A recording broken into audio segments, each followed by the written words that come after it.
La intención de esta enseñanza de esta mañana con ustedes es poder hablar acerca de la celebración de la Hanukkah. Hay mucha gente que tiene dudas con Hanukkah y obviamente todos estamos aprendiendo acerca de ello, qué es lo que el Eterno quiere hacer con nosotros, por qué tenemos que celebrar o qué es lo que tenemos que celebrar, qué tan importante es esto y quitar algunos conceptos que realmente no son los que deben de estar en nuestra vida. ¿Por qué? Porque tenemos tantas enseñanzas o tantos ruidos por ahí de cosas que se hablan, que se enseñan, que esta es la Navidad judía, que por qué nosotros tenemos que celebrarlo. Recordemos obviamente que esta no es una de las fiestas altas que dice Levítico 23. No aparece dentro de las fiestas de eterno como fiestas perpetuas. No es por lo tanto un mandamiento la celebración, pero sí es importante que nosotros podamos entender qué es lo que se celebra y tomemos las decisiones adecuadas para tener una opinión firme, no solamente basado en las opiniones personales, sino realmente en los contextos adecuados para nosotros tenemos poder avanzar en ese tiempo. Creo, amados, que tenemos que entrar en una etapa de madurez. No solamente hemos aprendido que que hay que irse quitando tantos dogmas que normalmente tenemos como creyentes, que venimos de diferentes ámbitos, de diferentes eh, espectros, de hecho, del cristianismo tal vez, sino que es importante que nosotros tengamos la capacidad y el compromiso de validar todo lo que nosotros decimos, porque ya no estamos en un tiempo para hablar de sentires, para hablar de que el Espíritu a mí me habló y me dijo, y por eso yo creo, y eso está muy bien, yo no digo que no pueda suceder, pero lo que te digo es que no es suficiente en este tiempo que tú tengas esas conversaciones y esas declaraciones para ser una persona que trae evidencia de que tú eres un verdadero hijo del Eterno, sino que también tienes que tener la evidencia escritural, tienes que tener la evidencia bien establecida en tu vida, tienes que tener los conceptos claros, fundamentados en la Torá, en la palabra, y todo eso también tiene que llevarte a profundizar en el conocimiento, no solamente de lo que está escrito, sino por qué fue escrito, para quién fue escrito, cuál era el contexto en el que se hablaron las cosas, y desde ahí tomar las opiniones adecuadas para poder hablar con propiedad. Tenemos ya muchos años de tener gente hablando dogmas sin propiedad.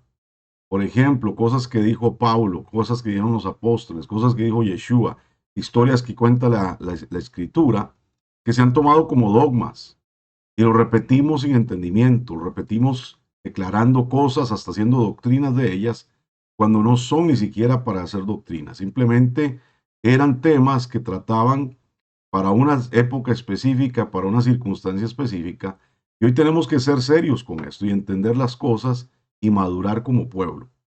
Por ejemplo, a ver, si yo le escribo una carta a mi mamá y envío esa carta y alguien la publica en Facebook y todo el mundo la lee eh, y no entiende realmente el contexto donde estoy hablando yo.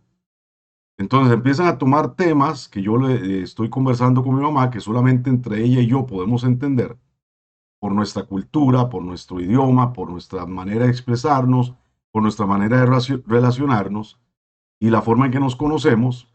Y de repente alguien publica esa carta y dice, mira, este es el pensamiento que tiene que haber en nosotros. Entonces realmente estamos cometiendo un grave error. ¿Por qué? Porque no estamos comprendiendo que realmente eso fue escrito para una persona específica, o para un público específico, o para un tiempo específico, o una circunstancia específica que de repente yo tenía que tratar un tema X con mi mamá y teníamos que resolverlo de una manera, pero ahora todo el mundo cree que la manera en que yo lo tengo que resolver es la manera en que todo el mundo tiene que actuar. Por eso, inclusive hoy en día, cuando damos consejo, y eso es algo que tenemos que tener mucho cuidado, ¿no? Yo no particularmente recomiendo a nadie para que esté dando consejería a otras personas, a menos de que hayamos validado su vida como una persona que puede pararse en esa posición. ¿Por qué? Porque a veces damos consejo basado en nuestras experiencias, o en nuestras opiniones, o en nuestros sentires. Y esa no es la forma de ayudar a las personas. ¿Por qué? Porque tenemos que tener una evidencia escritural de principios y valores no personales, sino los valores eternos que hoy tenemos como pueblo. Hoy todos los que estamos acá tenemos la oportunidad de realmente validar. Yo espero que todos estén conectados, porque solamente veo a Brenda aquí con la cámara puesta. Gracias, Brenda, por dar este espacio con eso. Y bueno, ahí veo a otra persona también. Este, ¿Por qué? Porque es importante que nosotros entendamos que no podemos desconocer una realidad, que como pueblo hoy tenemos claro que no podemos andar por los sentires, sino porque tenemos una Torah escrita. Que las reglas están escritas ahí y que todo lo que hagamos relacionándonos, trabajando, creciendo, construyendo cosas para el rey, tienen que estar basadas en los fundamentos eternos de la Torá. De lo contrario, simplemente estaríamos en un caos. Hoy, y yo quisiera que levantaran la mano los que tienen claro que realmente estamos acá porque hemos hecho un pacto con el Eterno y Él lo hizo con nosotros. Estamos en convenio y que realmente estamos acá porque nos debemos a ese convenio y no porque andamos tratando de agradarle a todo mundo, sino porque estamos bajo un diseño de convenio. Muy bien, eso es importante que nosotros lo tengamos claro. Bueno, por lo menos la mitad sí tienen claro el que están en convenio. ¿Por qué? Porque si nosotros declaramos que Yeshua es el Señor de nuestra vida, el Rey de nuestra vida, el dueño de nuestra existencia, eso quiere decir que nosotros realmente estamos claros en que todo lo que Él ha dicho, así como dijeron nuestros antepasados en el Sinaí, lo haremos y lo obedeceremos. Así como ellos dijeron, Nasheve Nishma, lo haremos y lo obedeceremos. No solamente decimos, ay, qué lindo eso, ¿verdad? Y es que eso Dios lo dijo. No, eso es parte de la esencia de nuestra vida, esa es nuestra cultura, ese es nuestro diseño y a eso nos estamos debiendo en este tiempo. Entonces, ¿por qué les digo todo esto? No, porque hay tanta gente hoy enseñando cosas en muchos lugares y hay gente escuchando y tomando decisiones sin validar la información. Y algo que yo le digo a usted, todo lo que yo le enseñe, valídelo, no me lo crea. Vaya usted y valídelo, ese es su trabajo.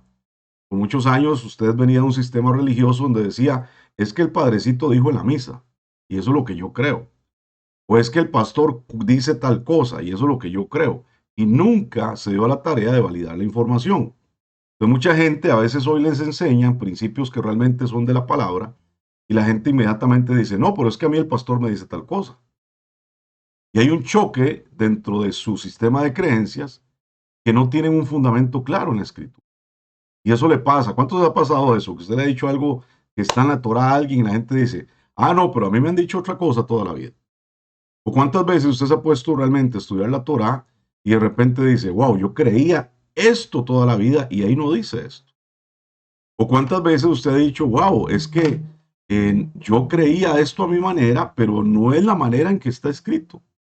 Por eso es muy importante que nosotros crezcamos en esto. Otra cosa muy importante, y eso que voy a hablar un poquito acerca de la Hanukkah, es el tema de también investigar en contextos culturales e históricos apropiados. ¿Por qué? Nosotros tenemos una serie de libros que llamamos apócrifos, que de alguna u otra manera se sacaron del canon y no los hemos tomado en cuenta. Sería bueno que usted se consiga una Biblia de esa que se llama la Biblia latinoamericana, la tenga ahí a mano, que la use, no son muy caras, valen como 6,000 colones, unos $10 para los que son de otros países, y que tenga un recurso de evidencia histórica. ¿Por qué?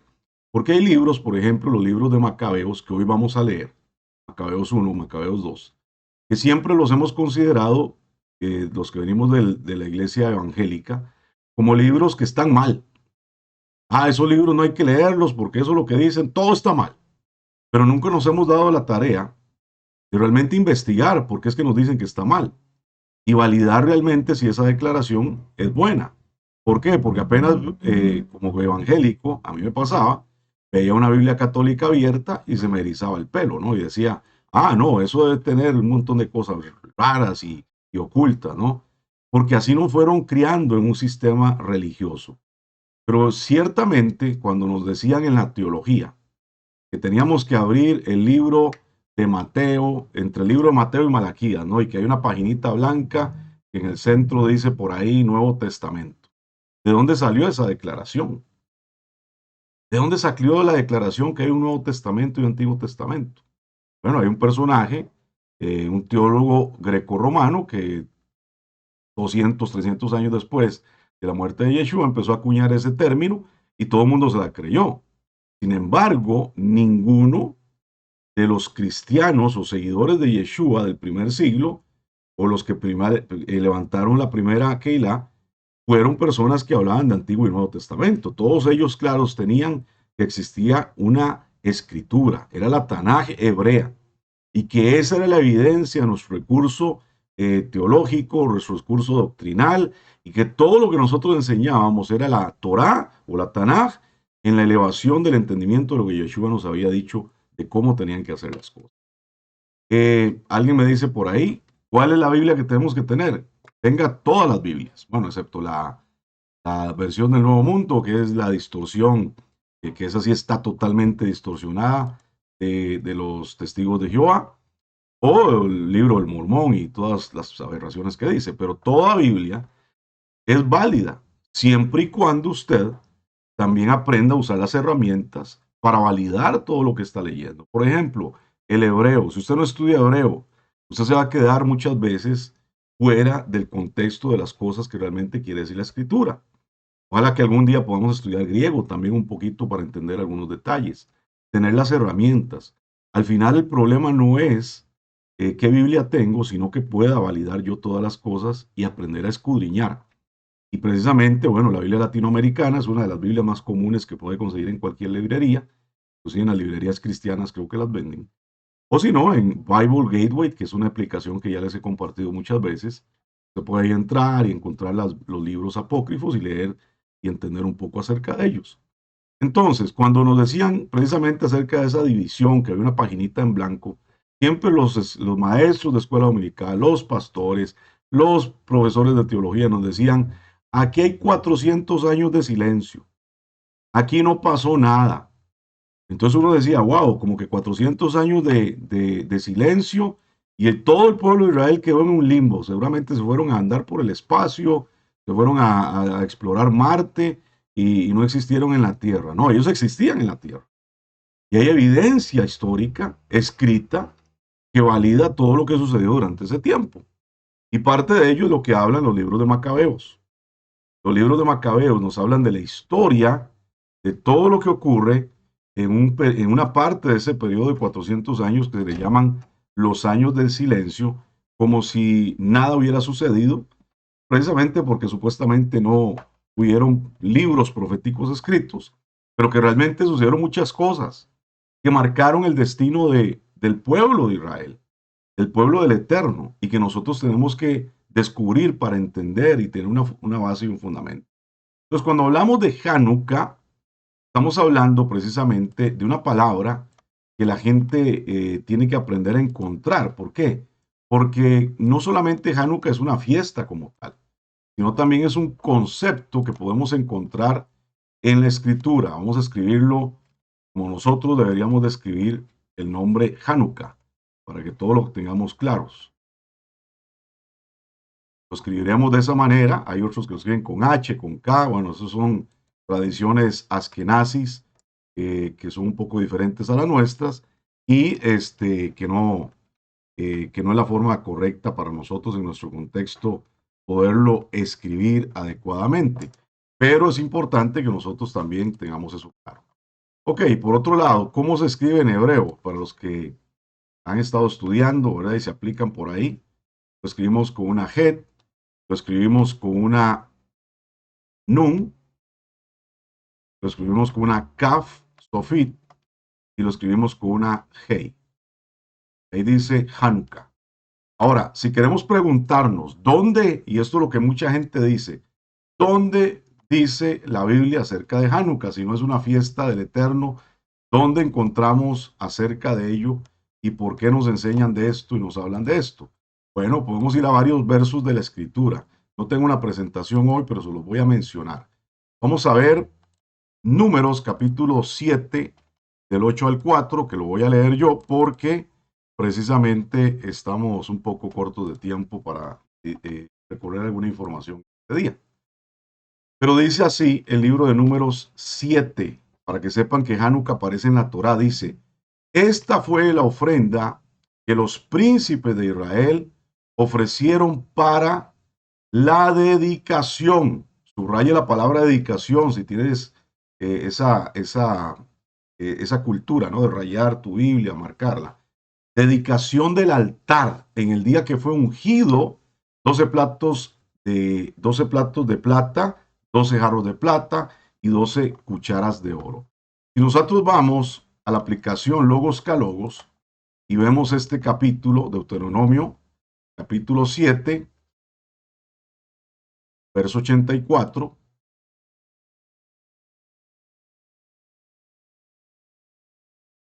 Deuteronomio, paso aquí, capítulo 7, verso 8.4. Precisamente nos vamos a dar cuenta que en este pasaje nos está hablando, perdón, números, estamos hablando del libro de números. Dije Deuteronomio, me equivoco. Libro de Números, capítulo 7, verso 8.4. Entonces, si vamos a Logos Calogos, aquellos que ya saben usar esta herramienta, que no búsquela, es una herramienta que le va a ayudar mucho. Vamos a encontrar en el hebreo el interlineal que cuando hablamos de dedicatoria o dedicación, como lo vemos aquí en su pantalla, encontramos precisamente la palabra Hanukkah. Está la palabra Hanukkah. Entonces, la palabra Hanukkah es esta. En este caso la escriben de esta manera, como lo expresión Askenazi. Entonces, nos habla de iniciación, nos habla de consagración, nos habla de dedicación. Ahí está, la palabra Hanukkah sí aparece en la escritura para que lo tengamos ahí claro. Entonces, esta palabra es parte de lo que aparece en la escritura y nos está hablando en el contexto de que hubo una dedicación. ¿Qué se estaba dedicando? El altar del Eterno. Hoy en día nosotros debemos de reconocer, hoy como pueblo, que hay algo muy importante, hay algo muy sagrado, hay algo que fue muy escogido y es el altar del Eterno. Ese altar era de suma importancia. ¿Por qué? Porque era la conexión entre el Eterno y su pueblo. Era el lugar donde yo iba y me rendía a Él, hacíamos pactos, se confirmaba el convenio que teníamos como pueblo. Pero hay otro detalle también interesante. Normalmente, a ver, ¿cuántos del cristianismo que vienen del cristianismo pueden decir que estudiaron a profundidad el templo de Jerusalén o el tabernáculo? ¿Cuántos se sentaron ahí que les enseñaron con dedicación a aprender de eso? Sale en 8 bolívares. Vamos a cerrar el micrófono por ahí. Entonces, verdaderamente, muy pocos podrían decir eso. Si usted era, por ejemplo, adventista, de repente sí le hablaban más acerca del templo, acerca del tabernáculo, de los elementos, pero hay cosas que no entendíamos o no nos enseñaban. Por ejemplo, ¿cuántos sabían que hay una manera de presentar una ofrenda y que se habían ofrendas, por ejemplo, que eran por ofrendas de paz, ofrendas de culpa? Entonces las ofrendas se presentaban en el mismo lugar y no se presentaban en lugares separados. ¿Por qué? Porque el Eterno quería guardar tu vergüenza, de que la gente no dijera, ah, mira, este pecó de tal manera y entonces estaba tocándole traer una ofrenda tal. No, todas las ofrendas se presentaban en el mismo lugar. ¿Por qué? Porque Él quería cuidar la integridad de su pueblo, de sus hijos. Que nadie hablara mal de uno de sus hijos que estaba llegando a ordenarse con Él y a ponerse a cuenta. Y eso es muy importante, ¿no? La sangre no se regaba en cualquier lugar. ¿Dónde se entraba? ¿Por dónde se salía? ¿Cuáles eran los lugares y los espacios donde el pueblo sí podía estar y donde no podía estar? ¿Qué pasaba con una persona que tenía que hacer un ritual de purificación en agua? Todos esos detalles, como no los conocemos o no nos enseñaron a profundidad, Hoy desconocemos muchos aspectos que nos habla la Escritura. Inclusive hay muchas cosas que habla el apóstol Pablo, Rab Shaul, precisamente que si nosotros no entendemos la operación del templo en el tiempo de Yeshua, en el segundo templo, hay cosas que no vamos a entender lo que él dice. Por ejemplo, cuando él nos habla de la pared de enemistad o de separación, ¿qué está diciendo? Hay un montón de gente que explica un montón de cosas que como no entienden lo que es el templo, ni saben lo que existía en el templo, entonces empiezan a hablar de un montón de cosas que no tienen sentido. La pared de separación era algo real que existía, una pared que se había levantado en el segundo templo donde decía, de aquí en adelante no pueden entrar ni gentiles ni mujeres. Punto, se acabó. Entonces, ¿qué es lo que pasa? Que cuando no entendemos eso, vemos el lenguaje de Pablo y hacemos unas conjeturas que no tienen nada que ver con lo que realmente Pablo está diciendo. Entonces, es importante reconocer esas realidades y aprender acerca de ello. Hay otro lugar donde también nos habla la escritura acerca de Hanukkah. Y vamos a ir a Segunda de Crónicas, capítulo 7, verso 9. Segunda de Crónicas 7, 9. Y ahí precisamente dice acerca de la Hanukkah.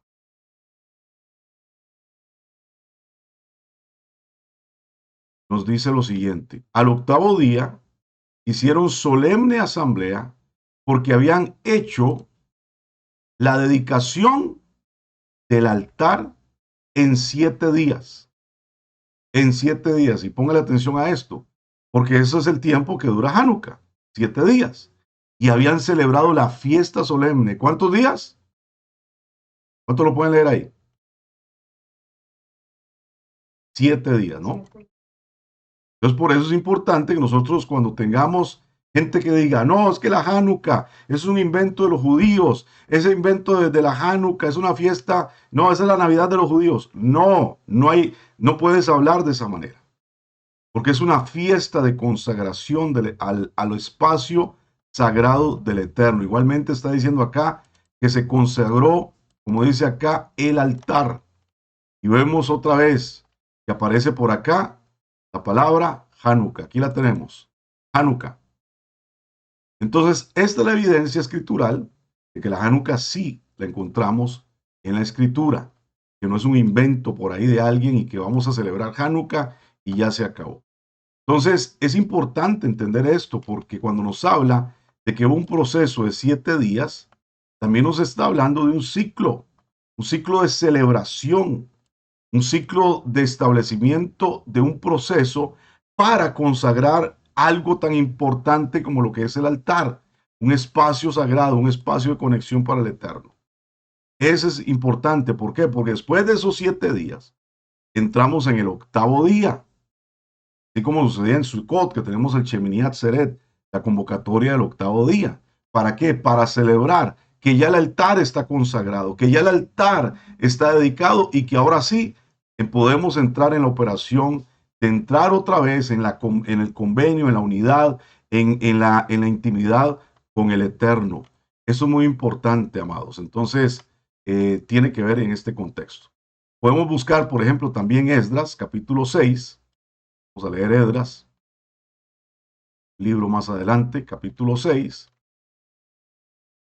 verso 16.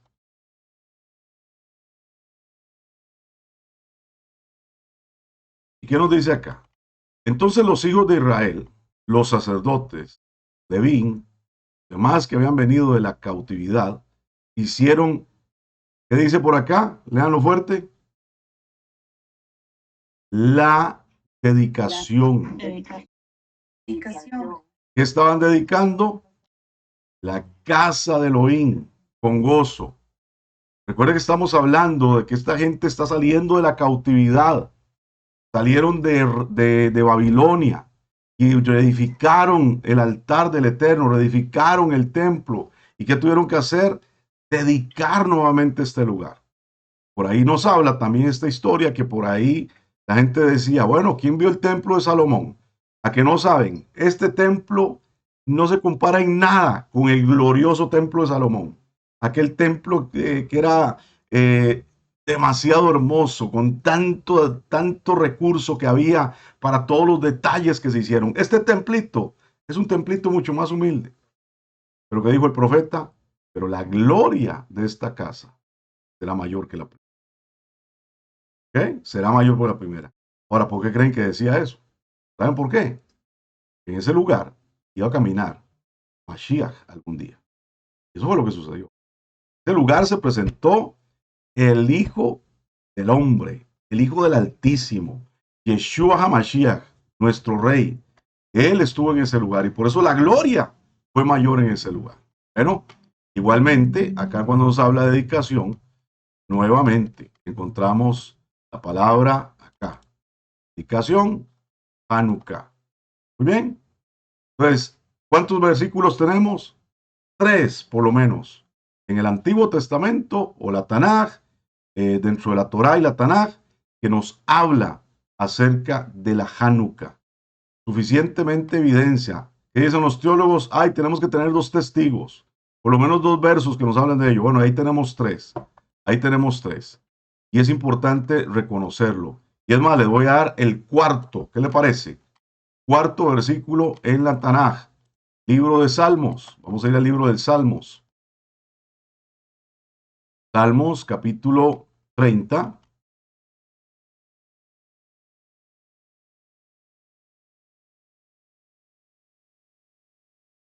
Verso 1. Si usted lee en su Biblia Reina Valera, por ejemplo, y abre este salmo, ¿sabe qué va a decir al inicio? Como título, Salmo cantado en la dedicación, en la Hanukkah de la casa. Había un canto de David, dice que es el Salmo de David, ahí lo tienen en Reina Valera, están los 2 títulos. Y lo dice claramente, Salmo cantado en la dedicación de la casa. Además, déjeme buscarlo para validarlo con la escritura y que no crean que alguien está inventando nada.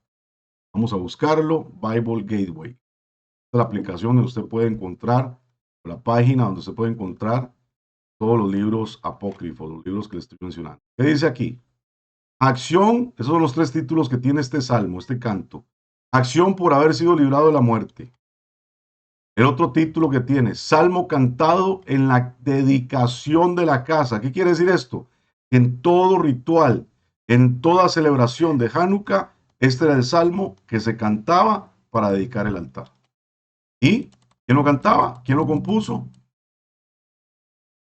David Hamelech, el rey David. ¿Ok? ¿Y qué empieza a decir? Te glorificaré, oh Adonai, porque me has exaltado, no permitiste que mis enemigos se alegraran de mí. Y ahí usted puede seguir leyendo. Y todo este salmo es un salmo de exaltación, de dedicación cerca de la casa del Eterno. Y bueno, es para que usted tenga evidencia de que realmente eso tenía un nivel de importancia en medio del pueblo.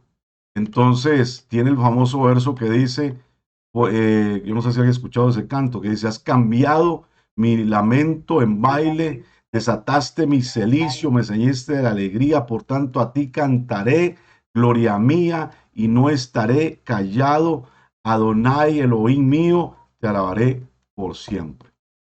Entonces, eso es algo que vemos, lo hemos leído, lo cantamos desde el sistema que venimos, ya que no saben, ni siquiera sabíamos que era el canto de celebración de Hanukkah. Nos sabíamos los villancicos, nos sabíamos la Nochebuena, que los peces en el río se ahogaban y toda la historia que cantábamos, pero nunca sabíamos que había un cántico dedicado a la celebración de la Hanukkah. Bueno, ahí está el canto, ese es precisamente. Entonces, mis amados, ya tenemos bastante evidencia escritural. Ahora, ¿por qué se celebra la Hanukkah? Es por precisamente conmemorar la victoria que hubo sobre la usurpación de los espacios sagrados, específicamente por la contaminación del altar. ¿Por qué estamos celebrando Hanukkah, amados? Porque estamos nosotros celebrando la restauración del honor al rey. Eso es algo importante que nosotros debemos de reconocer. Podemos hablar del aceite de la Hanukkah, de la Hanukkía, que se encendieron las velas y que eso fue un milagro. Amén.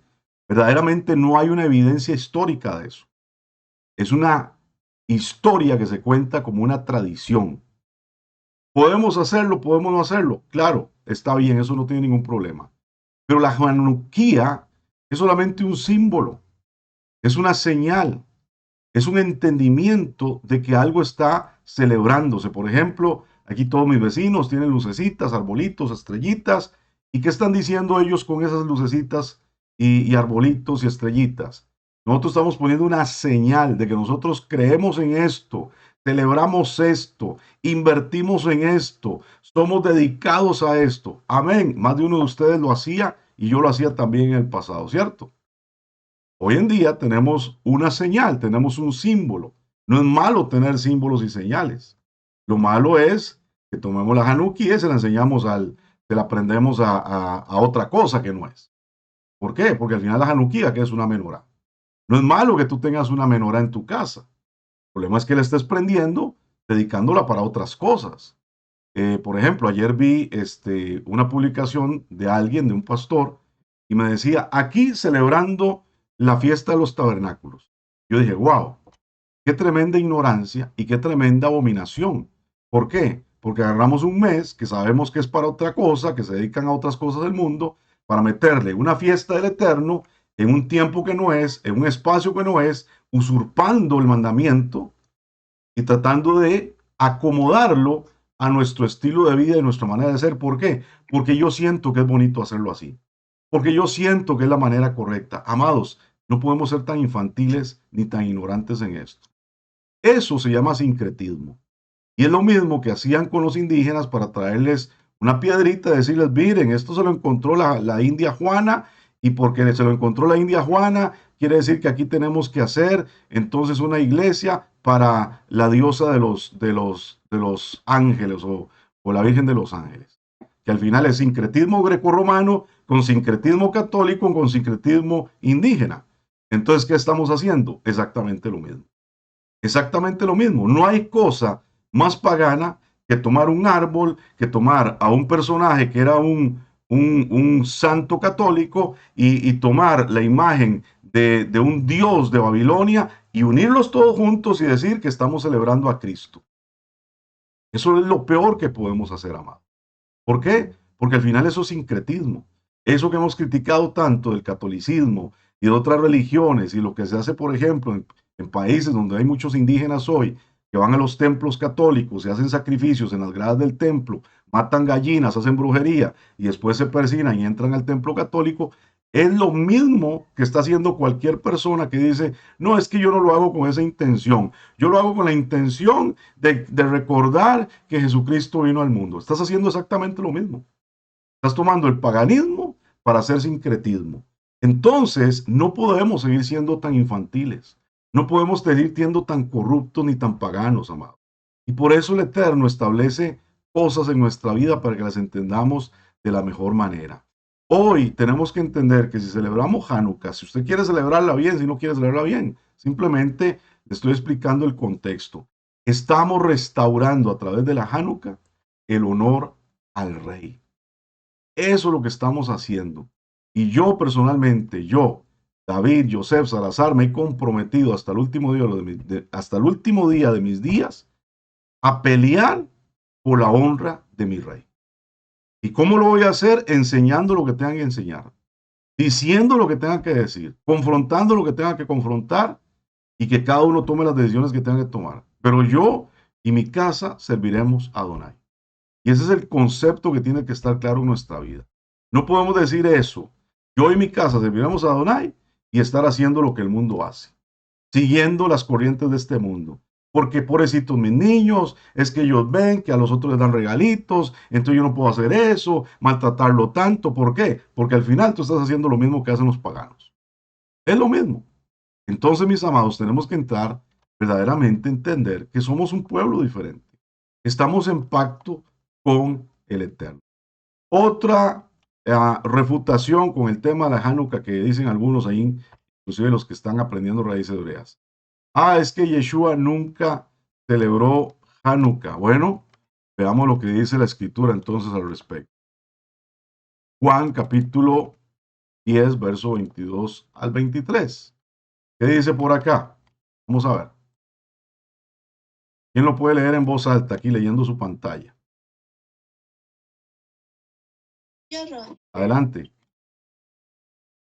Celebrábase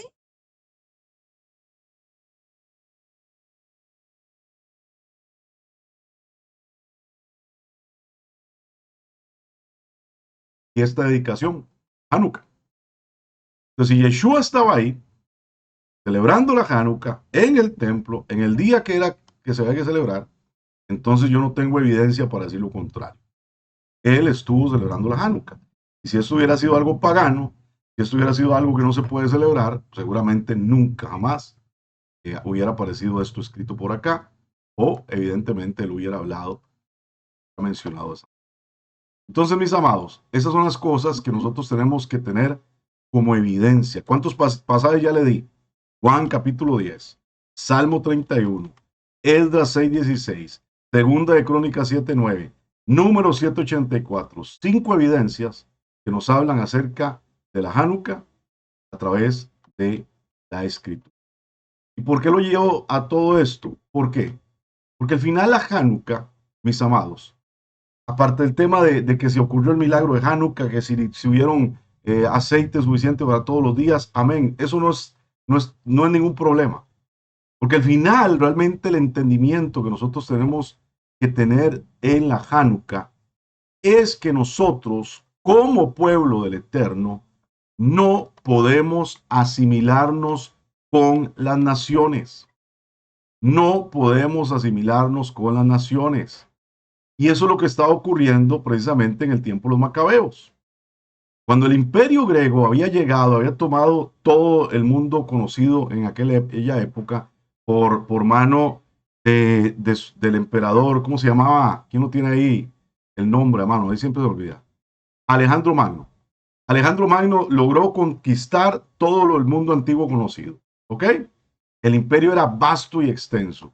Y entonces, en este contexto, donde también los judíos, que son los que habían regresado de la deportación de Babilonia, recordemos que ya lo que era casa de Israel se había dispersado, solo se conservaba el grupo de judíos que regresaron a su tierra, allá en Jerusalén, se establece la provincia de Judea en el tiempo romano. Ellos en ese tiempo estaban siendo parte del imperio. Ellos estaban siendo parte del imperio. Y entonces, ¿qué ocurría? Ahora había una oportunidad que antes no tenía la gente en el mundo antiguo. Podíamos ir a conocer otras regiones. Habían caminos, habían vías de comunicación, el mundo se estaba haciendo más pequeño que lo que era antes. Se dice que antes de eso, por ejemplo, una persona, la esperanza que tenía toda su vida de viajar, lo máximo eran como 30 kilómetros.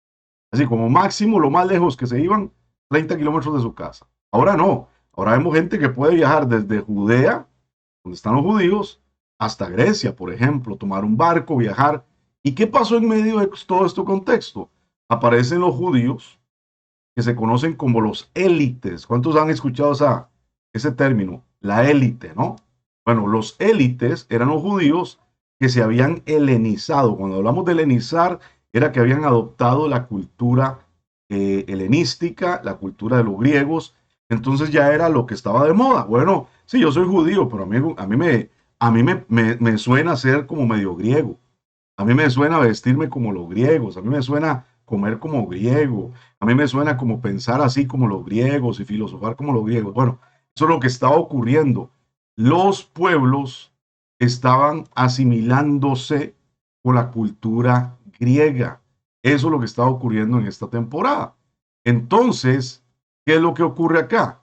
Que empieza a haber una gran abominación específicamente en el pueblo de Adonai. Y para eso vamos a leer lo que dice Macabeos. Ahora sí, los voy a llevar a Macabeos.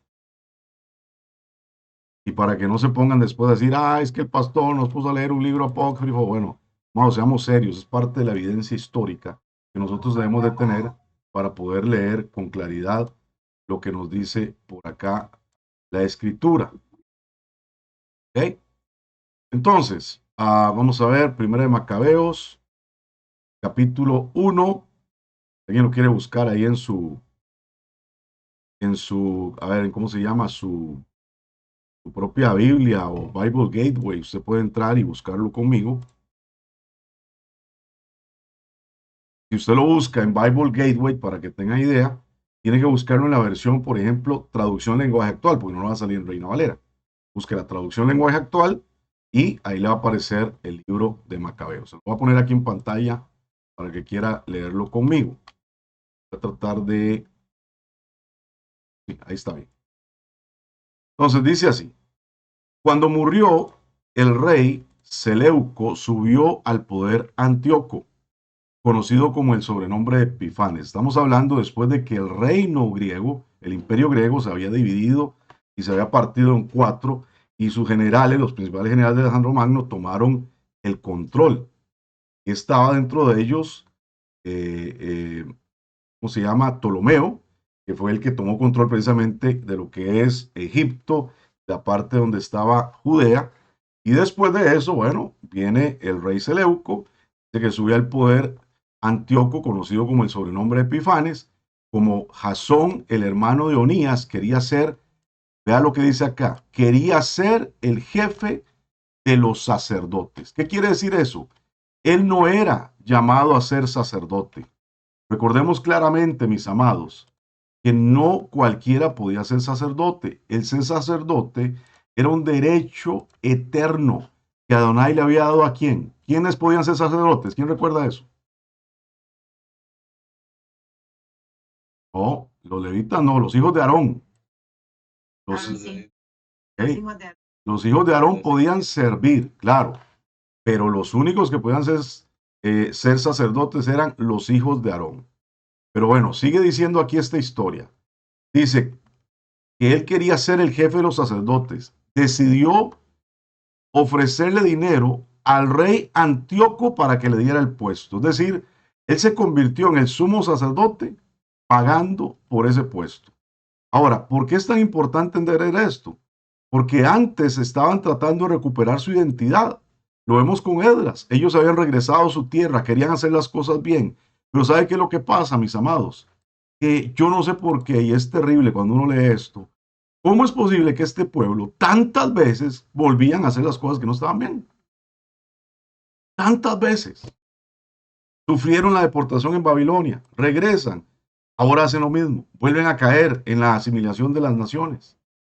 Y eso lo seguimos viendo en el pueblo judío hasta el día, hasta los tiempos modernos. Por ejemplo, en la guerra de Europa, en la Segunda Guerra Mundial, ¿por qué pasó lo que pasó en el Holocausto? Porque los judíos se habían asimilado con los europeos. Ya ellos eran europeos, ya habían olvidado su identidad como judíos y estaban siguiendo el camino de las naciones. Y el holocausto es un juicio también. Hoy en día se establece, en 1900, después de la guerra mundial, se establece el Estado de Israel. ¿Y sabe qué tenía que haber sucedido? Tenían que haber establecido la Torá como la constitución política de su nación. Tenía que convertirse Israel en un gobierno teocrático. No sucedió. ¿Qué hicieron? Siguieron el camino de las naciones. Y por eso, hasta el día de hoy, Israel tiene dolores de cabeza con los palestinos. ¿Por qué? Porque se asimilaron. Ah, no, vamos a hacer esto, no, vamos a dar. Yo no sé si ustedes sabían que en el Knesset, en el Parlamento de Israel, hay partidos políticos de los palestinos. ¿Y cómo creen que les va teniendo un partido político de palestinos dentro de las decisiones que tienen que tomar para el Estado de Israel? Eso es un caos. Y esas son las cosas que ocurren hasta el día de hoy. Hoy en día, por ejemplo, hay gente que celebra la Hanukkah, que son judíos, celebran, por ejemplo, Purim, que es la otra celebración que también nos habla de no asimilarnos con las naciones, de que el rey quiere que tengamos nuestra identidad. La gente la celebra hecho un caos en Israel. Es un caos lo que se hace. Entonces nosotros no podemos agarrar las cosas del Eterno, jugar con ellas, mis amados. No podemos decir que tenemos convenio, no podemos decir que Yeshua es Adonai y que Él es el rey de mi vida. No podemos declarar el Shema Israel, que es nuestro juramento al Eterno. Usted no puede cantar el Shema Israel, que es el juramento al Eterno, y seguir pensando como las naciones de este mundo. Y seguir haciendo lo que todo el mundo hace. Porque cree que es bonito, porque usted no le ve nada malo, porque usted cree que no es la intención la que usted tiene, sino otra intención. No, usted no puede hacer eso. Y eso es lo que está pasando en estos tiempos también. Entonces dice que él decidió darle dinero al rey, y entonces fue a hablar con el rey y le prometió 11.800 kilos de plata como primer pago, luego 2.640 kilos más, y también se comprometió a entregarle 5.000 kilos de plata si le daba permiso de poner un gimnasio para practicar deportes griegos y enseñar la cultura griega. Y además Jason le pidió que el rey le diera a los habitantes de Jerusalén los mismos derechos que tenían los ciudadanos de Antioquía. Ya qué tremendo, ¿no? Porque ellos decían, qué bonito, es que qué bonito es disfrutar los gimnasios griegos. ¿Saben qué hacían los gimnasios griegos? Tenían que llegar desnudos. Y eso es algo que el pueblo no podía andar haciendo. ¿Y sabe qué hacían algunos para estar en los gimnasios griegos? Revertían la circuncisión. Así es, se cambiaba la circuncisión. ¿Para qué? Para que los griegos no dijeran, ah, estos son judíos, ¿qué están haciendo acá? No, entonces iban a operar y revertían la circuncisión para que los griegos pudieran aceptarlos. O sea, la señal del pacto que yo tengo con el Eterno lo cambiaba simplemente porque yo quería ser como los demás. Y eso es lo que está pasando hoy en día. Hoy tenemos claras marcas de nosotros, de ser pueblo, y lo estamos todo comprometiendo porque queremos ser como los demás. ¿Cuál es la marca más grande que tenemos hoy como pueblo? A ver, ¿quién lo puede decir? Shabbat. El Shabbat, exactamente. Esa es la señal que hoy nosotros tenemos como pueblo, de decir, no, es que nosotros no somos como ustedes. No, es que nosotros hacemos las cosas diferentes. No, es que yo no puedo hacer lo que tú haces porque yo soy diferente, yo celebro Shabbat. Yo guardo el sábado. Y obviamente hay gente que te va a amar por eso y otros se van a odiar. Unos te van a respetar y entender, otros van a decir, usted está loco. Pero hoy nosotros debemos de entender que estamos acá dándole la gloria al Rey. Estamos dándole la gloria al Rey con nuestra vida y tenemos que cuidarnos en ese sentido. Entonces dice acá, en cuanto el rey aceptó, Jason se valió de su autoridad para invitar a la gente de su pueblo a que practicara las costumbres de los griegos. Vea lo que dice. Construyó un gimnasio al pie de la ciudad fortificada, obligó a los jóvenes de las familias ricas a que se vistieran como los atletas griegos. ¿Y cómo se vestían? ¿A que no saben? Desnudos. O sea, no se vestían. Y dice, y también renunció a los regalos que todos los reyes le habían dado a los judíos y que había conseguido Juan, el padre de Eupólemo. Este Eupólemo es el mismo que fue enviado a Roma para firmar un tratado de amistad, y ayuda mutua con los romanos. Además, Jason anuló las leyes de los judíos y estableció otras que iban en contra de ellas. ¿Qué fue lo que hizo entonces? Anuló la Torá. Le dijo a la gente, no, ya esto no está de moda. Ya guardar Torá, ya esto es para otra época. Esto es para la gente vieja, aquellos locos que estaban como Moshe en el Sinaí. Ya ustedes no tienen por qué guardar estas cosas. Ahora nosotros estamos en otra época. Ese es el lenguaje que tiene mucha gente el día de hoy. Aún siendo seguidores de Cristo. Eso no es para nosotros, eso es para otro tiempo, bla, bla, bla.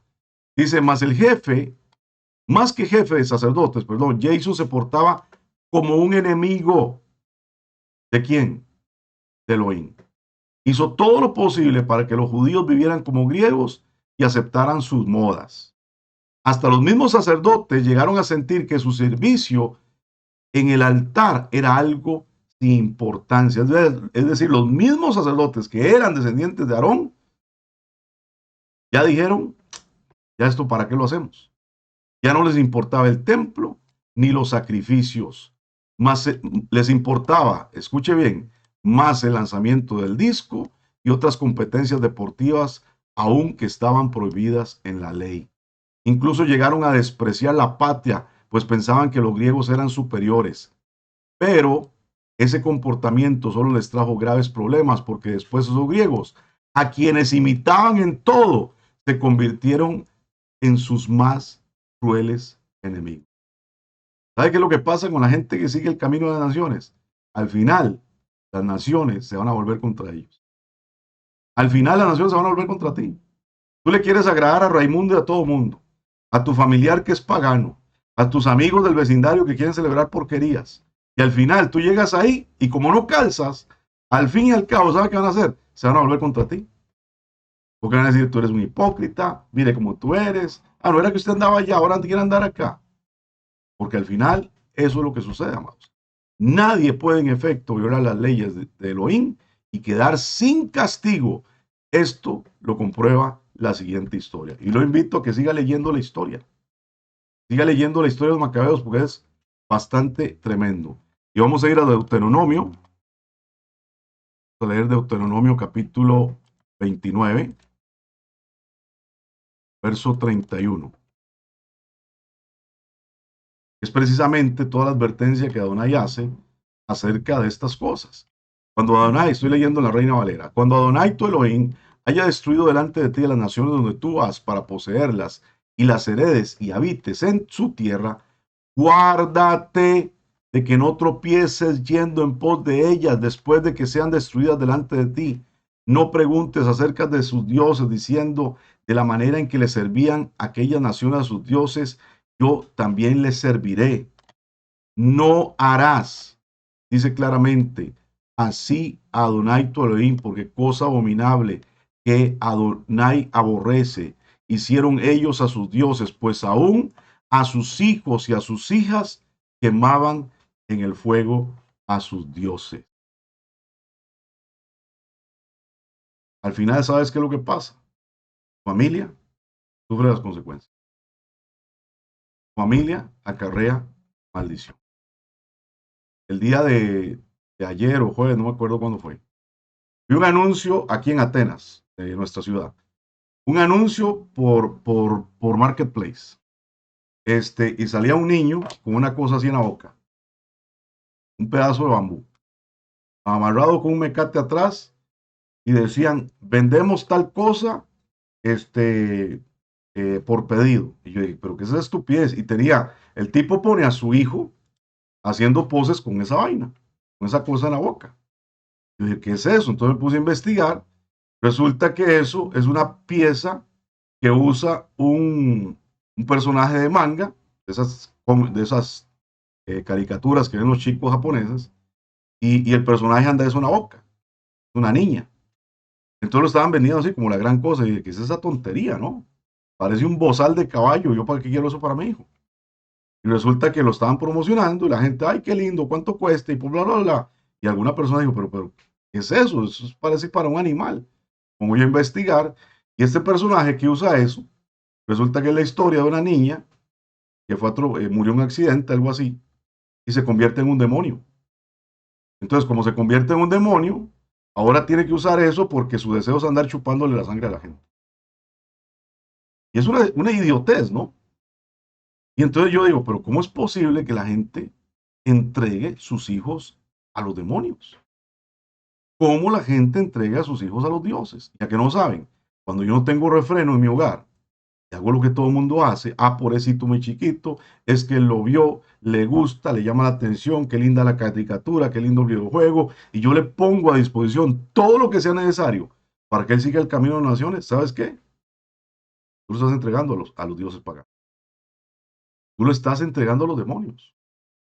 Y no podemos actuar de esa manera, mis amados. Hoy tenemos que cambiar nuestra actitud. Voy a leer otra porción de Segunda de Macabeos, capítulo 4, verso del 7 al 17. No, perdón, ya lo leí esa parte. Quiero leer precisamente más adelante, Primera de Macabeos, capítulo 1, 41 al 62. Primera de Macabeos, capítulo 1, 41 al 62. Entonces, el primer gran problema que existía en este contexto, ¿cuál era? La asimilación con las otras culturas de la tierra, la asimilación con los otros pueblos paganos, la asimilación de las costumbres que Adonai rechaza y nos advierte que nosotros no vivamos. Y todo eso lo vieron toda la cadena de consecuencias. Empezamos a codiciar las otras culturas, queremos poner en práctica, profanamos el espacio sagrado, deterioramos el ministerio en el altar y empezamos al final a entregar nuestra nación a los dioses paganos. Hoy no podemos nosotros tener control en un país como el nuestro, ¿no? El país donde tú vives, de lo que quieren hacer los gobernantes, de lo que quieren hacer los políticos, de que si quieren aprobar leyes en contra de la familia. Tú no puedes controlar eso hoy, Pero tú sí puedes controlar lo que vives en tu familia. Tú sí puedes controlar lo que viven tus hijos. Tú sí puedes controlar lo que hacen tus hijos en la casa y lo que hacen fuera de la casa. Tienes que poner orden. Pero a veces pareciera que decimos, es que, ¿y yo qué puedo hacer? Si es que se lo enseñan en el colegio, si eso pasa aquí y pasa allá, es por eso, porque tú no has marcado la identidad de la familia. Amados, nosotros somos pueblo del Eterno y tenemos que, como pueblo del Eterno, entrar en convenio. Nuestros hijos no pueden seguir hablando como los paganos. Nuestros hijos no pueden seguir las costumbres de las naciones paganas. Y nosotros estar claudicando entre dos pensamientos y tratando de ser un pueblo que dice que tenemos alianza con el Eterno y que empezamos nosotros entonces contaminar nuestra vida, destruyendo de una forma tan sistemática el estilo de vida que nosotros llevamos. Yo sé que tenemos familiares que amamos y todavía están en estas costumbres. ¿Qué tenemos que hacer? Clamar por ellos. Clamar por ellos, porque un día estábamos igual nosotros. Y un día estábamos igual nosotros, cegados, creyendo que estábamos bien con el Eterno, siguiendo la costumbre de las naciones, justificándolo todo, porque todo el mundo lo hace. Hoy que abrimos nuestros ojos, y así como el Eterno tuvo misericordia de nosotros, ¿qué tenemos que hacer? Empezar a nosotros a cambiar el estilo de vida, pero también clamar por ellos para que el Eterno empiece a volver sus corazones a él. ¿Por qué? Porque, a ver, si nosotros tuviéramos la oportunidad o le diéramos oportunidad al Islam a penetrar en nuestra nación, ¿qué pasa? Ellos vienen, se les dan recursos, se les dan oportunidades, se les dan acuerdos. ¿Y sabe qué sucede después con el Islam? Se dice, ok, yo voy a imponer mi ley, la ley Sharia, y si tú no practicas lo que yo practico porque tú eres un pagano, te vamos a matar. Ya que no sabes, eso está pasando en Europa. Eso está pasando en Europa. No sé si se dieron cuenta que la selección de Marruecos tiene un montón de ciudadanos, perdón, de jugadores que no eran ciudadanos marroquíes, pero que tomaron la ciudadanía marroquí para jugar el mundial. ¿Qué quiere decir eso? Que esos eran hijos de musulmanes marroquíes que nacieron en Europa y ahora están jugando para el país de origen. Antes jugaban para España, para Inglaterra, para Holanda, en las selecciones menores. Hoy dijeron, no, vamos a jugar por nuestra selección. Y eso es lo que está sucediendo. ¿Qué es lo que pasa en Europa? Por ejemplo, hay lugares, hay barrios en Inglaterra, que si usted llega a ese barrio, ahí ya no existe la ley de Inglaterra. Ahí existe la ley del Islam. Y si usted llega ahí creyendo que porque está en Inglaterra se tiene que comportar como se comportan los ingleses, ahí lo pueden matar. Eso está sucediendo. Y eso va a pasar en muchos lugares. Está pasando en nuestro país. Costa Rica le vendió a los chinos el país por causa de un caramelo, el Estadio Nacional. Ya que no saben, implantaron su idolatría, tomaron la ciudad, las calles de nuestro país, las ciudades, los negocios, y es una maldición sobre nuestra tierra. Eso es una maldición sobre nuestra tierra. Y no estoy levantando un espíritu aquí a ver, en contra de los chinos, pero tenemos que ser claros, amados. Nos estamos asimilando paulatinamente y no nos damos cuenta. Ya no nos importa lo que hagamos. ¿Por qué? Porque lo vemos todo normal. Amados, nosotros no podemos dejarnos llevar de esta manera. También, ¿qué sucedía? Y esta es la advertencia, esto es lo que Hanukkah nos enseña. No podemos caer en idolatría. No podemos caer en idolatría. Leamos primera de Macabeos, capítulo, bueno, esto es muy largo, pero vamos a tratar de leer lo más que podamos. Del capítulo 41 al 62. Vea lo que ocurre por acá. Dice, Antíoco impone su propia religión. El rey Antíoco envió mensajes a todos los pueblos que estaban bajo su poder, en el que se ordenaba que todos debían tener las mismas costumbres. Así que ningún pueblo sería diferente a los demás. Por eso cada pueblo debía abandonar sus propias leyes, lo dice, y costumbres. Las naciones que no creían en Dios aceptaron la decisión del rey. Incluso algunos israelitas comenzaron a practicar la religión del rey y dejaron de celebrar, ¿qué cosa? Shabbat, el cual debían dedicar al descanso y a la adoración a Elohim. Además ofrecían sacrificios a los dioses de otras naciones, porque los israelitas, para que los israelitas conocieran la decisión del rey, este envió mensajeros a Jerusalén y a las demás ciudades de Judea. En el mensaje, el rey ordenaba que abandonaran sus costumbres y no se comportaran como los que no creen en, y se comportaran como los que no creen en Elohim. También les prohibía que ofrecieran sacrificios y ofrendas en el templo de Jerusalén. Todo esto para que los israelitas no respetaran lo que era sagrado para ellos, el sábado, sus fiestas religiosas y su templo. Interesante, ¿no? Esto es lo que se le estaba promoviendo a través del espíritu de Grecia, del espíritu de Grecia. Antes orábamos en contra del espíritu de Grecia, ¿no? Y un montón de cosas, y los más griegos éramos nosotros. Por eso teníamos tanto palo en la guerra espiritual, tanta revancha en la guerra espiritual, porque estábamos peleando contra nosotros mismos. ¿Se dieron cuenta? Estamos peleando contra nosotros mismos.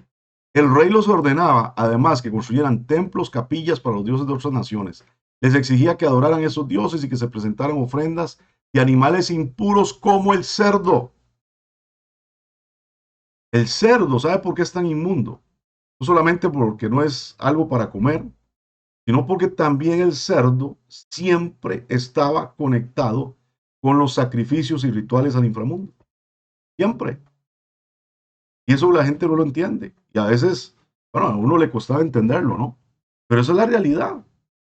Esa es la realidad. Y por eso es que en diciembre se come cerdo. Porque ¿a quién se le está dando el sacrificio del cerdo en diciembre? A Tamuz. A Tamuz. 25 de diciembre. Por eso es que todos los países nuestros aprendieron a comer cerdo, porque el catolicismo nos enseñó a practicar una abominación y la heredamos y la hemos hecho hasta que entendimos que eso no era lo que teníamos. Dice también el verso 48, se les prohibía que circuncidaran a los niños y con todo esto el rey pretendía que los israelitas imitaran todo lo malo y espantoso que hacía la gente que no creía en Elohim. Su propósito era hacer que los israelitas rechazaran la ley y los mandamientos de Elohim, y todo aquel que no obedeciera la ley, las órdenes del rey, sería condenado a muerte. Este mensaje fue enviado a todos los pueblos que pertenecían al imperio. Además, el rey colocó inspectores en todas las ciudades de la región de Judea para asegurarse de que los israelitas obedecieran todas sus órdenes y adoraran a los dioses de otras naciones. Como se dijo antes, muchos israelitas traidores cumplieron las órdenes del rey. Por eso los que se mantuvieron fieles a Elohim tuvieron que buscar dónde esconderse. Por eso es que en Hanukkah se utiliza el dreidel, que es como bueno, en nuestro país se le conocen como la perinola, que es ese jueguito, esa pieza para jugar, donde, a ver, ¿qué ocurre? Eh, los chicos lo usaban para poder ellos estudiar la Torá. Entonces, de ahí nació el famoso dreidel. Se lo voy a poner aquí en pantalla para los que no saben de qué estamos hablando. Ese es un símbolo muy utilizado en Hanukkah. Ese es el dreidel. Entonces, ¿qué se hace con ese dreidel? Se juega, ¿no? Niños juegan. Bueno, los adultos también jugamos. Pero ¿para qué se usaba el dreidel? Porque esta es la manera en que los chicos podían sentarse y con eso aprendían la Torah. Pero entonces, ¿qué pasaba? Llegaban esta gente que estaba en el paganismo, o los griegos, que los andaban persiguiendo para matar, los encontraban jugando con eso y creían que era un juego nada más. Realmente lo que estaban haciendo era estudiando la Torá, entre ellos hablando acerca de los pasajes, acerca de la Torá, los padres con los hijos, por eso se usaba el dreidel en ese tiempo. Entonces, eso es bien interesante por eso. Y ahí es donde nosotros empezamos a ver cómo la gente poco a poco fue asimilada, destruida, el que quería comprometerse a la santidad era simplemente atacado, rechazado, perseguido hasta la muerte, porque no se estaba comprometiendo con el caos que estaba ocurriendo. Dice en el día 15 del mes de Kislev, cuando los reyes griegos cumplieron 145 años en el poder, el rey Antíoco construyó un altar en honor al dios Zeus y mandó construirlo justo encima, ¿de dónde? Del altar del Eterno.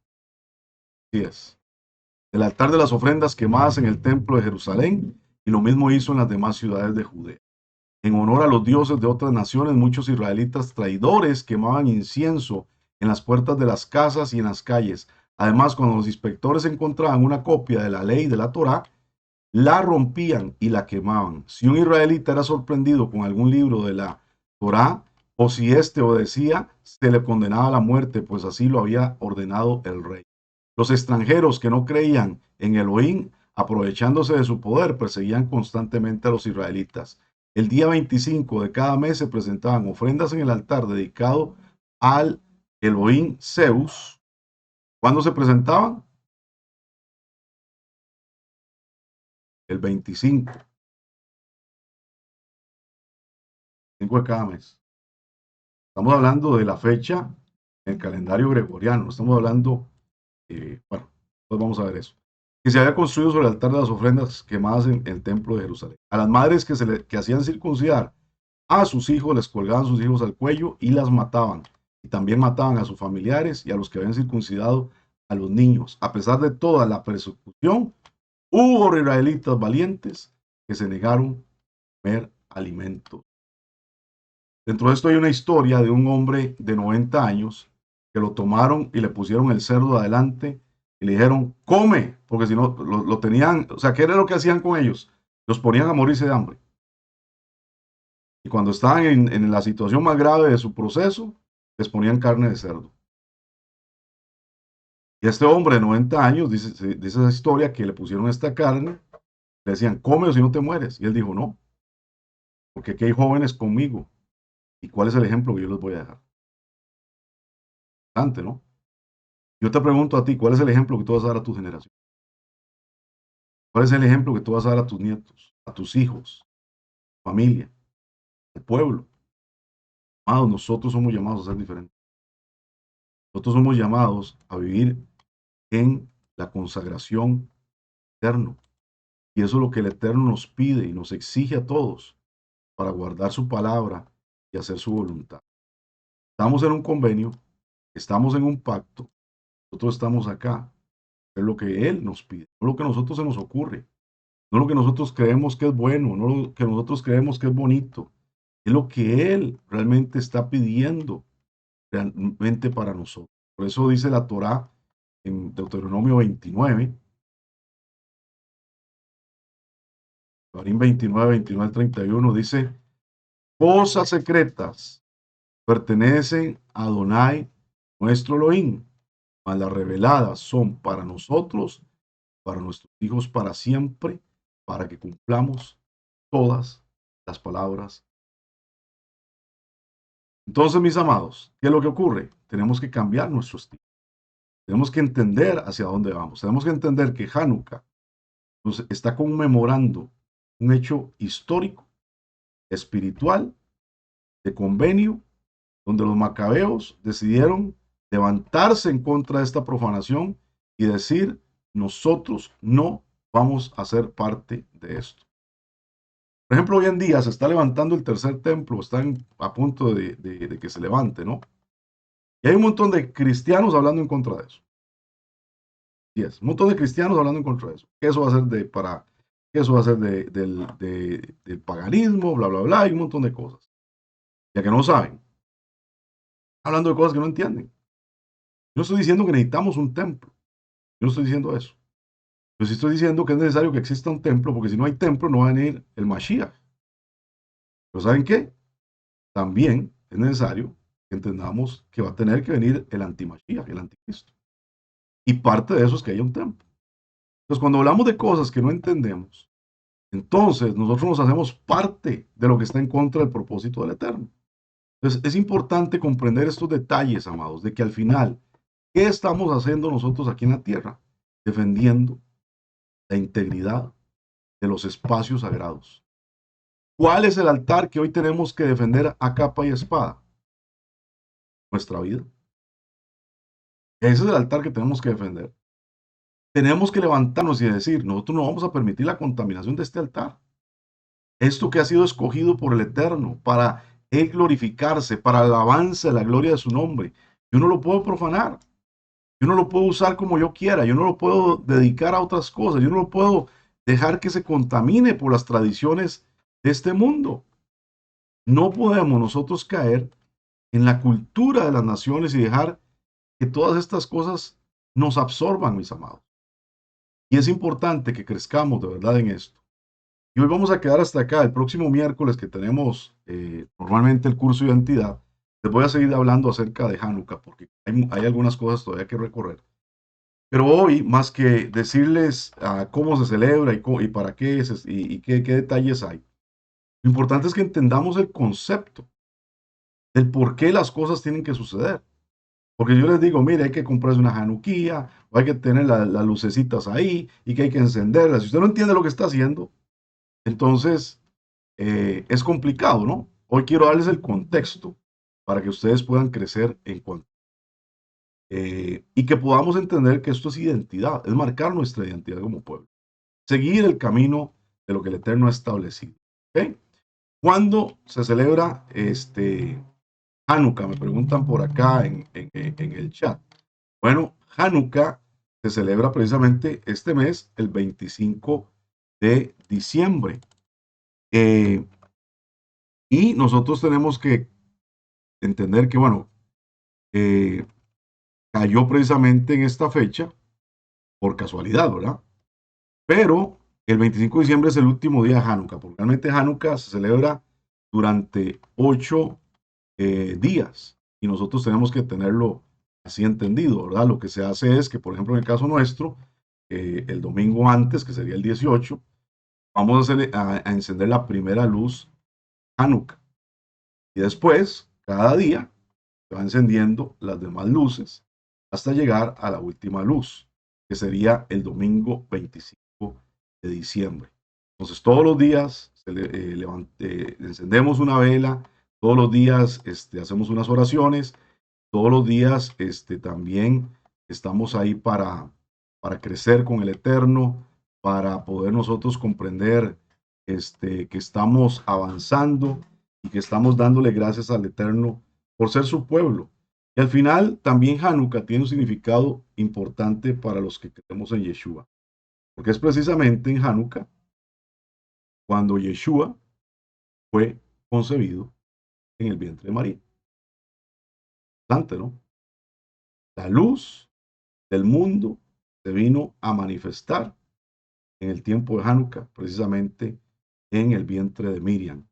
Y eso es bien, bien interesante, ¿no? Porque estamos hablando en Hanukkah de ser luz, de poner la luz en este mundo, pero no podemos ser luz si nosotros mismos no hemos aprendido a cuidar la integridad que nosotros tenemos, cuidar la integridad de nuestra vida delante de Él y a caminar en la santidad de lo que Él nos está pidiendo.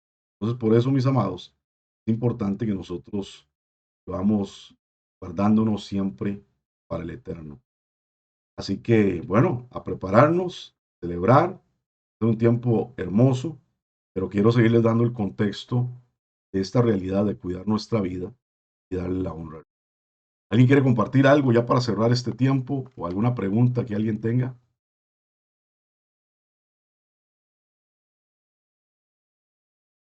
Sí, adelante, ma. Pregunta,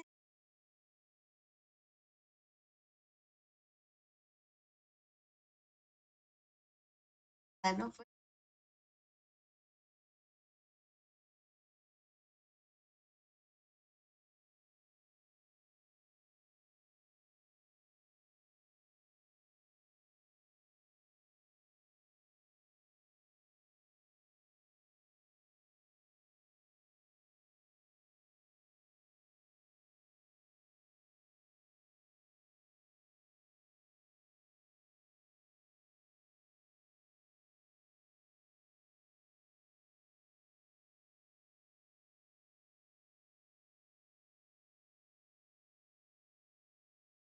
Pienso que lo correcto es que tú le digas a tu pastor, mira, yo no celebro Navidad, creo en otra cosa, que respeten mi creencia, pero yo podría hacer algo de lo que ustedes están pidiendo con respecto a la Hanukkah.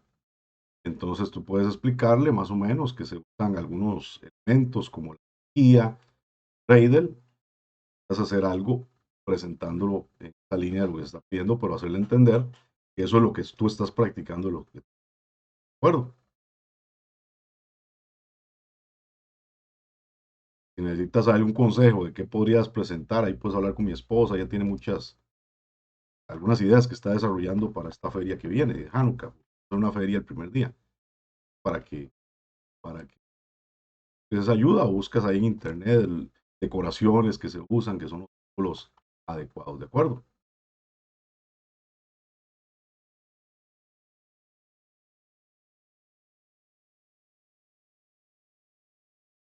Gente, gente. Voy a enseñarles una Hanukkah, un segundito.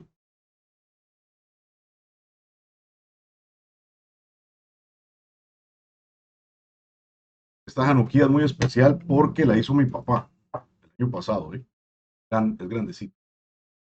Entonces, la Hanukkah, a diferencia de la Menorá, tiene 8 brazos y esta es donde va la vela que se conoce como el chamash. El chamash es el ciervo. Esta es la que representa Shua, ¿no? Entonces nosotros tenemos la primera, esta vela, que es la que siempre se enciende, y empezamos a encender de acá hacia acá, una cada día. Entonces, el primer día se toca esta, se enciende, y se enciende la del primer día. Porque esto representa lo que dice esta historia, ¿no? Que agarraron el templo y el altar. Bueno, una de las cosas que había que hacer era encender la menorá, pero no había aceite porque había estado en guerra y sitiada la ciudad, no había aceite suficiente para estar preparado para encender la menorá. Entonces se cuenta que hubo una ración de aceite que se encontró que alcanzaba para un solo día, pero que el milagro de Hanukkah es que duró todos los 7 días, hasta los 8 días, perdón, hasta que pudieron encontrar o preparar el aceite con la lámpara encendida. Entonces, lo que hacemos es que el primer día encendemos el shamash, que es el ciervo, lo vamos encendiendo la primera, el primer día, segundo día, tercer día, y etcétera. Bueno, se enciende una por día. Hay que dejarla prendida toda la semana, porque no puede ser un incendio, ¿no? Pero más o menos así es como, para los que no lo conocen, no tienes que tener un candelabro, puedes hacerlo dando velas, haciendo algo mismo generes, ¿no? Puedes poner velas separadas en el orden que va, pero no es necesario que tengas precisamente la Hanukkah. Y como digo, esto no es un precepto, simplemente es una señal de que yo estoy celebrando algo que es diferente. ¿De acuerdo?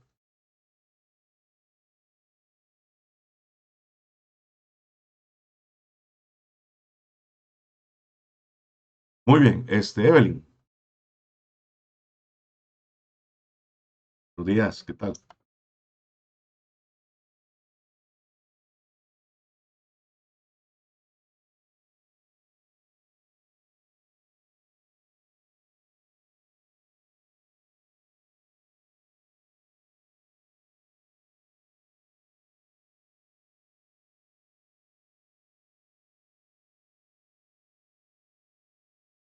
Oráculo. Ya lo había sincero hoy por del personal escucha.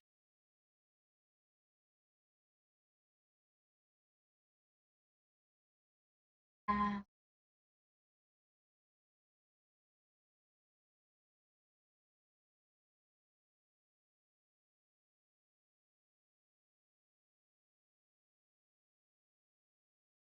ah, este mes para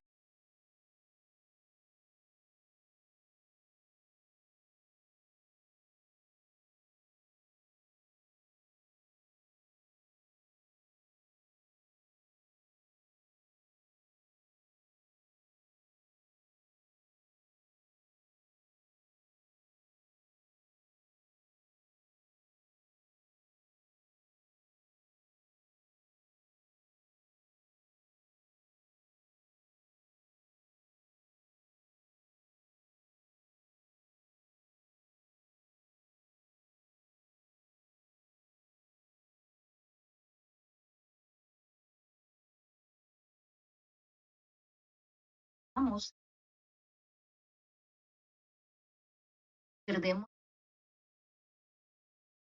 salud.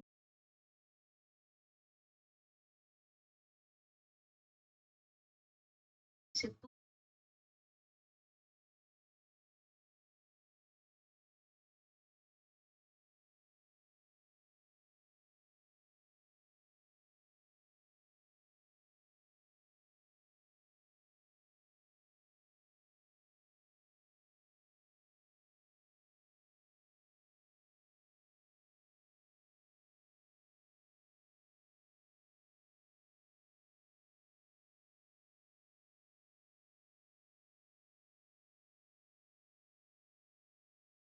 "Ah, ¿dónde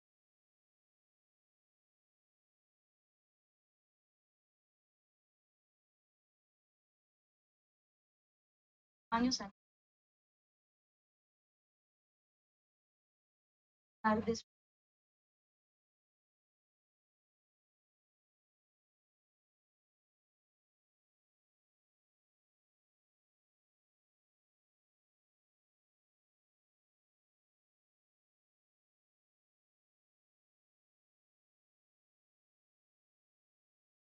aprovechar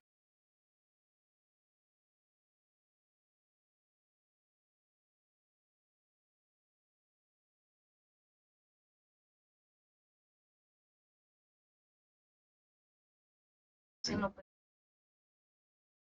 puedo decir,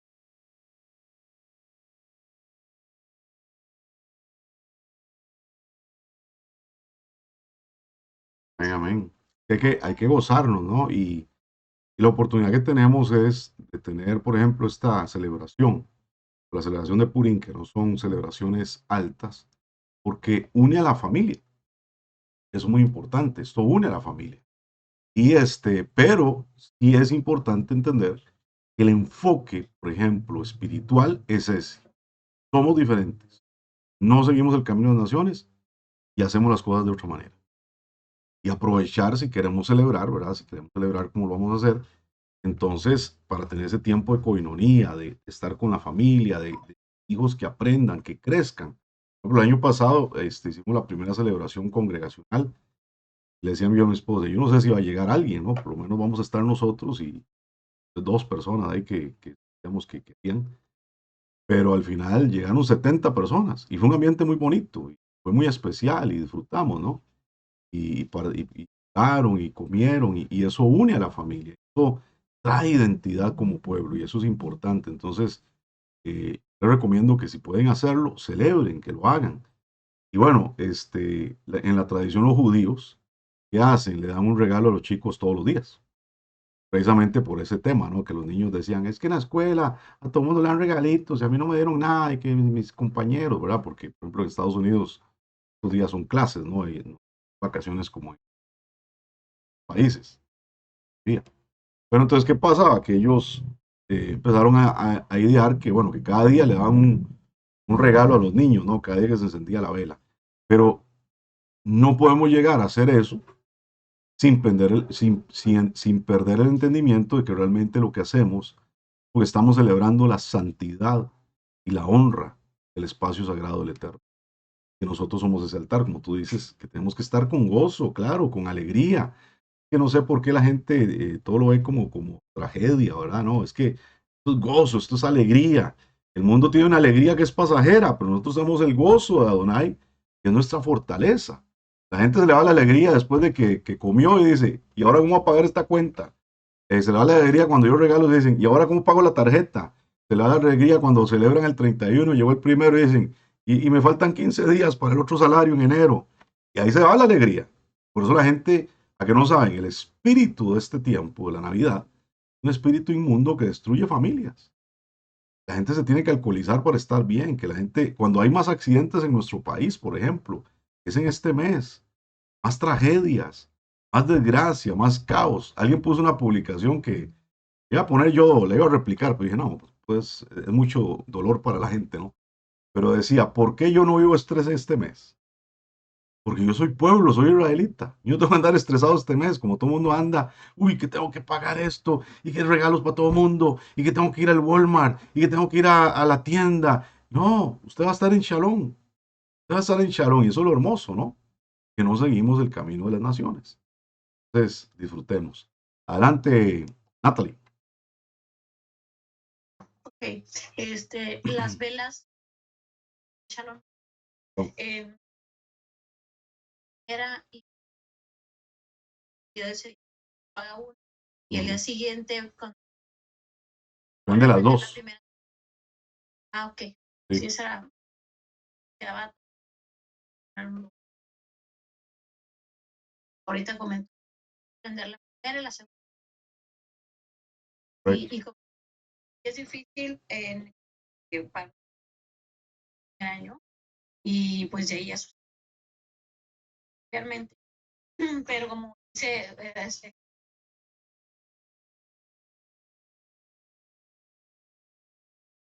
purificando, la gente ver realmente lo que ahora está haciendo. Estamos creyendo a la palabra, es como cuando hay personas mirando esto, pero yo aprendí a callar, que vean, tienen que ver que el Señor haga para que primero primero fue la realidad que voy a llegar a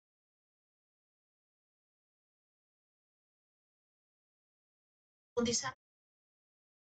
Ese ha sido un proceso así en el que me ha costado sacar el Señor trabajo. Y lo que quiero es que mi familia lo vea, mis amigos lo vean. Bien entender el problema. Pregunte, explicar. Hay personas que, aunque se los están muy inmersas en sus principios, en lo que quieren, hay un grupo de ustedes, ya que se dieron cuenta que es, sí me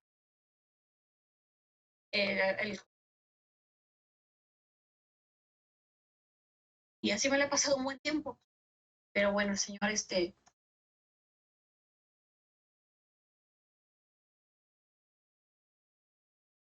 aceptando, diciéndome, Señor, principalmente, pero ahí me gracias por sus enseñanzas. Amén. Amén. Hay que seguir avanzando, ¿no? Y ese es el desafío que nosotros, bueno, crecer en la convicción, ¿verdad? En nuestra emuná y seguir creciendo. Hay una imagen que les quiero enseñar por acá, que es de una menorá, una Hanukkah, en especial, ¿no? Está en el Museo del Holocausto en Jerusalén.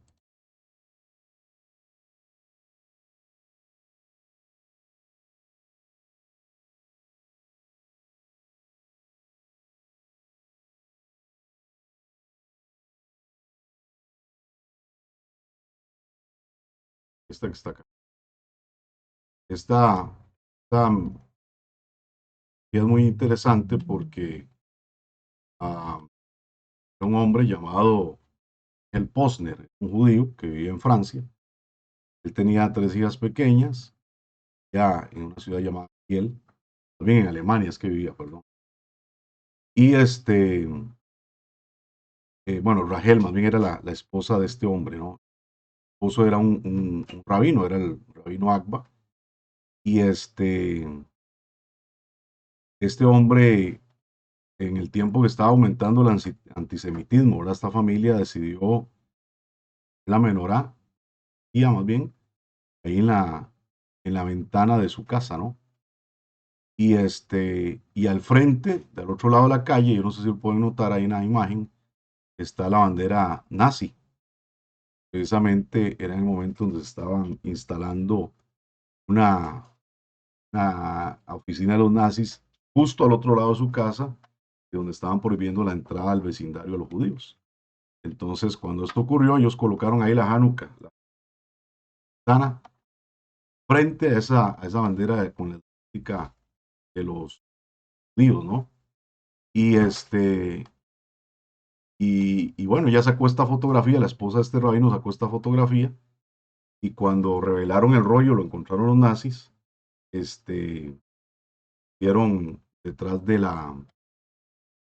había escrito después en la fotografía, decía muerte a los nazis, dice la bandera, pero al lado decía los judíos vivirán eternamente. Entonces esta Hanukkah se volvió muy famosa porque marcó la señal de que había alguien que decía, hay opresión, nos quieren destruir, pero nosotros no vamos a dejar que nos destruyan. Bueno, esta Hanukkah se encuentra hoy en día en el Museo del Holocausto en Jerusalén. Cada año cuando viene Hanukkah, se la devuelven a la familia. Ellos celebren, pues regresa otra vez al museo. Tiene esta connotación antes, ¿no? Histórica. Pero bueno, al final, lo importante es eso, que podamos nosotros bajar en nuestra emuná de ser pueblo. Preguntan por acá, ¿cada vela representa algo? Bueno, es que toda la vela representa la menorá, ¿verdad? Entonces, que era como la menorá que estaba allá en el templo. Entonces, vamos a hablar más de eso el próximo miércoles, no se preocupen, y cualquier duda que tengan, también les vamos a enviar un sidur para que ustedes puedan llevar oraciones, saber qué vamos a hacer durante esta semana. Y todos los días van a haber transmisiones. Entonces, el primer día va a haber una transmisión especial donde se enciende la primera vela, y cada día de la semana todos los pastores vamos a estar dando alguna enseñanza y vamos a dar seguimiento a ese tiempo para que encendamos la vela a eso de las 6 de la tarde, como lo hacemos en inicio de Shabbat, ¿de acuerdo? Así que, bueno, que tengan un buen día de Shabbat, que disfruten, que crezcan, que sigan avanzando, y saben, aquí estamos para orar y crecer juntos en lo que necesiten. Así que, Shabbat Shalom, abrazos para todos, bendiciones.